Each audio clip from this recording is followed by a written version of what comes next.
My name is Amy Griffin, and I am the Associate Women's Soccer Coach here at the University of Washington. And I have had the unbelievable experience of coaching at the very same place for 23 years. My first 15 years, I never bumped into anybody with cancer. And then that changed drastically starting in 2009. I knew two players that both came down with lymphoma within months of each other. And they got to discussing, why us?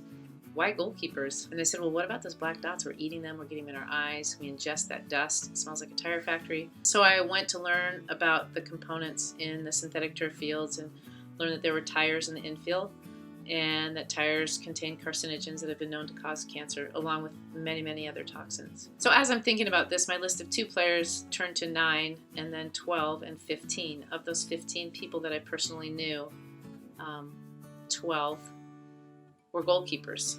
And I started to make a very detailed list. And that 16 turned to 35, and it made the news. And my phone rang, and my email blew up, and I was a little bit paralyzed because I wasn't sure what can of worms I opened, knowing full well it's a very big industry. And thanks to Peer, they had my back. I was relieved to know that I could get the help I needed, get the resources I needed.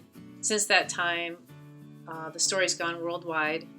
There are over 250 athletes from the United States on the list, and a very, very high percentage are still goalkeepers.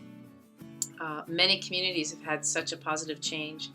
They learned about the story and have decided that moving forward, anytime a new field is installed, they will not have tire crumb. And there have been a lot more studies that are in the works that are going to go into much more detail about the possible harmful effects of tire crumb. In the Netherlands, they've removed all the fields that have tires in them, and they've replaced them with natural grass or alternative infill. There is so much good that has come. Without the help of Peer, I'm not sure I would have been brave enough to answer that first phone call. Without the help of Peer, this issue never would have gotten on to the grand scale that it has, with the EPA looking into it and the Department of Health.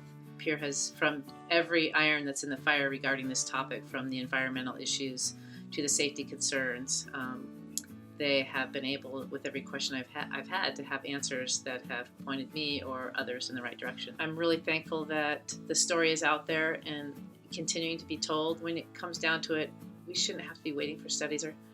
Our kids are playing on garbage. Thanks to Peer, for sure, for having my back.